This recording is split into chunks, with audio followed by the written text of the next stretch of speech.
10 minutos faltan nada más para llegar a la 1 de la tarde. Y bueno, un poquito Eduardo nos hacía una introducción de el discurso que dejó Jair Bolsonaro en la Asunción que se llevó a cabo en el día de ayer. Pero para hablar específicamente de cómo lo vivieron allí en Brasil, estamos en comunicación con Patricio de la Barra, que es periodista precisamente de Brasil. Muy buenos días, Patricio. Tiki Barral te saluda. ¿Cómo estás? Hola, buenos días, Vicky. Un feliz año para todos ustedes ahí. Sí, ayer fue un día de victoria, de gloria, y todo lo que te puedas colocarle, porque fue una ceremonia bastante atípica la que se presentó, la que se ofreció en Brasilia. Habían aproximadamente unas 120.000 personas que consiguieron superar esas barreras que habían colocadas por la seguridad, una seguridad impresionante, Fuerzas Armadas, todas dispuestas ahí con hasta misiles, aviones, casas y una serie de otras cosas que jamás se habían visto acá en Brasil, principalmente en Brasilia. Ahí estuvo el presidente primero, prestó juramento en el Congreso, donde pronunció un discurso que tiene bastantes repercusiones hoy, en el que propone un pacto nacional y también dispara fuerte contra la ideología de género y la politización de los chicos en las escuelas públicas. Bueno, repercutió bastante y hoy se comenta bastante lo que Bolsonaro propuso al Congreso para que lo ayuden en las medidas tal vez no tan populares que debe tomar en sus primeros días de gobierno, como es la reforma a la previsión social, como también la reforma tributaria y un ajuste a la reforma que se había hecho de la parte laboral, de manera que la situación de Jair Bolsonaro ayer por lo menos era de fiesta. Hoy ya es diferente, tuvo arduo trabajo, nominó a sus principales asesores, entre ellos 22 ministros, estuvo Sergio Moro, el hombre que va a ser tal vez el hombre principal y articulador en la parte de justicia, en el combate a la corrupción, en el combate a la criminalidad, y también estaba Pablo Guedes, que es el hombre encargado de la economía, el hombre que va a abrir la economía, una economía más liberal, según decía Jair Bolsonaro. Pues tuvo también una reunión muy breve con Mike Pompeo, el secretario de Estado de los Estados Unidos, quien estuvo acá en la POSI y ahora se reunió rápidamente con él, donde trataron también el asunto de Venezuela, Nicaragua y Cuba, que son tres países los cuales no fueron convidados a la posición de Jair Bolsonaro. Más o menos ese panorama hoy una gran actividad en Brasilia.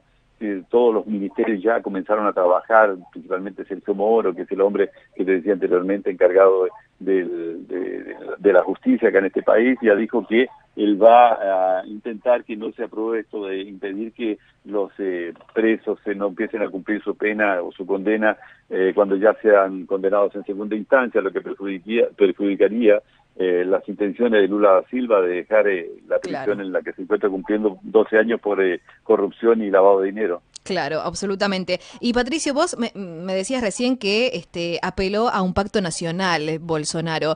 Y yo te quiero preguntar también por la oposición, porque hoy escuchaba un análisis que también llegaba de Brasil, decir que aún los opositores, a diferencia de lo que puede suceder aquí en Argentina, pretenden que le vaya bien a Bolsonaro. ¿Es tan así? ¿Todos los sectores pretenden que le vaya bien? ¿No le van a poner palos en la rueda, como se suele decir aquí en nuestro país?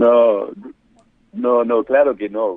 Eso ya está descartado absolutamente, porque ayer justamente Fernando Haddad, que había sido el candidato del Partido de los Trabajadores, se manifestaba contra Jair Bolsonaro, a pesar de que ni siquiera había asumido, ni siquiera había recibido o había hecho el juramento que lo colocaba como nuevo presidente, el 38º presidente.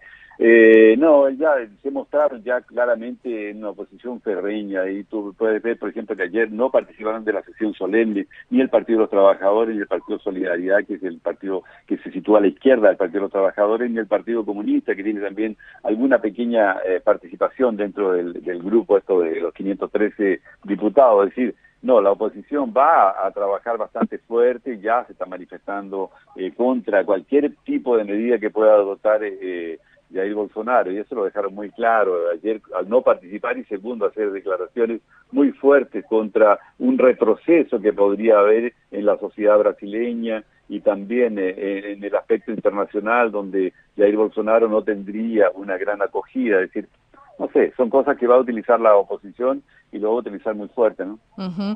Vos sabés, Patricio, que nosotros estamos mirando con mucha atención lo que va a suceder el 16 de enero, porque en ese entonces Mauricio Macri va a viajar a Brasilia para encontrarse. No estuvo presente en la Asunción, pero se va a encontrar en unos días nada más con el flamante presidente de Brasil. ¿Cuáles son las expectativas, según tu experiencia, en cuanto a la relación con Argentina? ¿Qué posición crees que va a tomar Bolsonaro? Y sobre todo teniendo en cuenta que, bueno, ya ha manifestado o se ha manifestado, no te digo en contra del Mercosur, pero es un punto a analizar también en el gobierno de Bolsonaro.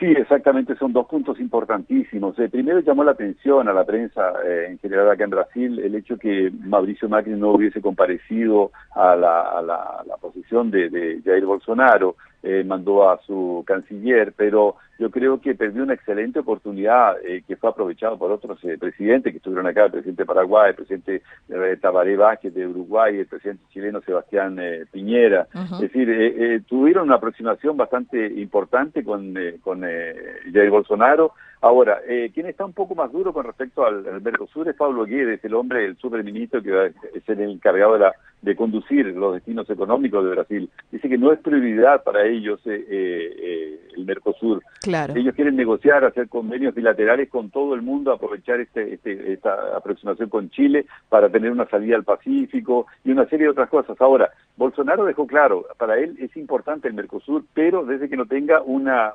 orientación ideológica, política, y eso, bueno, mencionando claramente a la participación o la presencia de Venezuela en el Mercosur.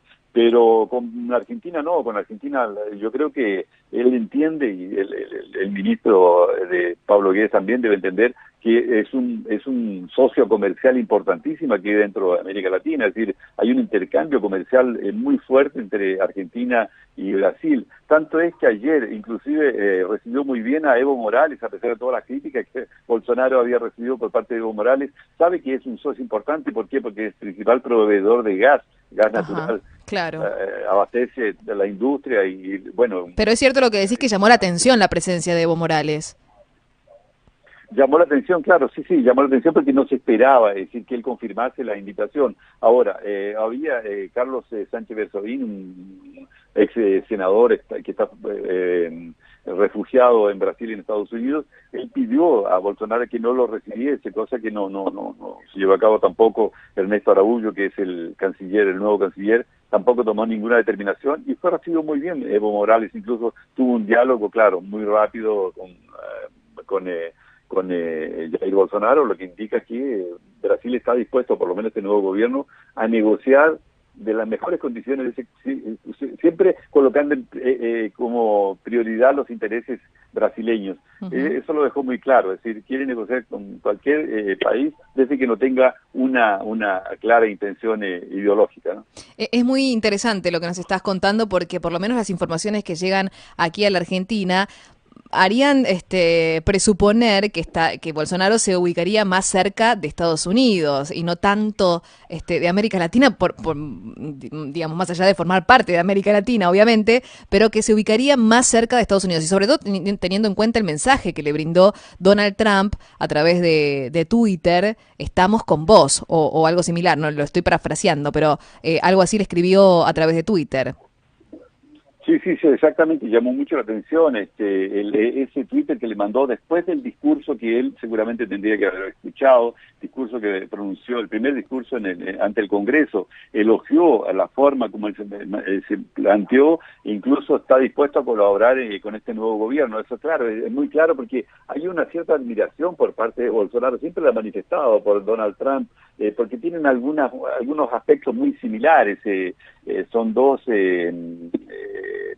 presidentes que surgieron prácticamente sin tener un apoyo político fuerte, uh-huh, o un partido poderoso atrás de ellos, como ha ocurrido en los últimos años acá en Brasil. El PSL es un partido minúsculo que hoy, gracias a la elección de Bolsonaro, colocó un número significativo de diputados en la Cámara, es decir, era un partido muy pequeño, y los dos tienen más o menos una misma trayectoria. Tal vez hablen primero y después piensen lo que hablaron, bueno, son más o menos muy parecidos en ese aspecto, ¿no? Yo creo que Bolsonaro nunca ha dejado de reconocer la admiración que tiene por Donald Trump.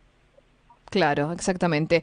Realmente, Patricio, es muy interesante escucharte. Nos has brindado un panorama de lo que fue la Asunción, bueno, algunos conceptos que también ha dejado Bolsonaro. Seguramente te vamos a volver a contactar a medida que vayan surgiendo informaciones respecto a las medidas concretas que va a tomar el nuevo presidente. Te vamos a volver a contactar. Muchísimas gracias por hablar con nosotros. Ok, muy buenos días, un feliz año para todos ustedes ahí. Gracias. Igualmente, estábamos hablando con Patricio de la Barra, periodista de Brasil.